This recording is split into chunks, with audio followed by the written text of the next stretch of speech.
آپ کو کیا لگتا ہے کہ کیا مسلم لیگ نون نواز شریف صاحب کے لیے راہ ہموار کرنا چاہتی ہے، ٹائم لینا چاہتی ہے کہ 90 روز کی بجائے فروری تک انتخابات ہوں؟ میرا خیال ہے یہ کوشچن تو آپ نون سے پوچھیں کہ ان کی پولیٹیکل اسٹریٹجی کیا ہے، اور ان سے آپ ضرور پوچھیں کہ آپ کیوں چاہتے ہیں کہ الیکشنز ودن 90 days نہ ہوں. سوال تو ان سے بنتا ہے، مجھ سے تو نہیں بنتا. سر جتنے آپ نے فیصلے، جتنے مشکل فیصلوں کی آپ نے حمایت کی، آپ بھی تو پوچھ لیں کہ اب آپ کیوں پیچھے ہٹ رہے ہیں؟ نہیں ابھی دیکھیں نا جی، وہ ہمارا الائنس تھا جب تک گورنمنٹ تھی. ٹھیک ہے. اب تو ہم الائنس میں نہیں ہیں. ہماری جماعت اپنی آئیڈیالوجی پہ، اپنے مینیفیسٹو پہ الیکشن پہ جائے گی. ان کی جماعت اپنے پرنسپلز پہ جائے گی.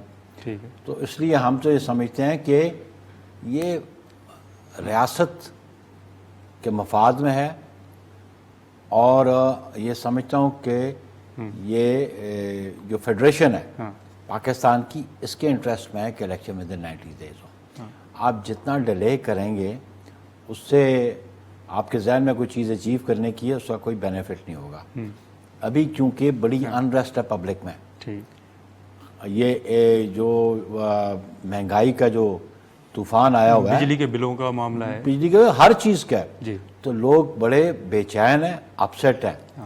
اور یہ پولیٹیکل پروسیس کی ڈسکنٹینیوٹی کی طرف بھی جا سکتی ہے اگر آپ نے کنٹرول نہ کیا اس مہنگائی کو. تو عوام جب سڑکوں پہ آ جائیں تو پولیٹیکل پارٹیز کا آبجیکٹ تو یہی ہوتا ہے نا کہ آپ کو خدشہ ہے سر؟ نہیں، مجھے یہ خدشہ ہے کہ پولیٹیکل پارٹیز کا آبجیکٹ ہوتا ہے کہ ہم پبلک کو ریلیف دیں. جی. اگر پولیٹیکل پارٹیز ریلیف نہیں دیں گی عوام کو، تو پھر عوام تو پھر خود مختار ہیں، وہ کس طرف نکل پڑیں.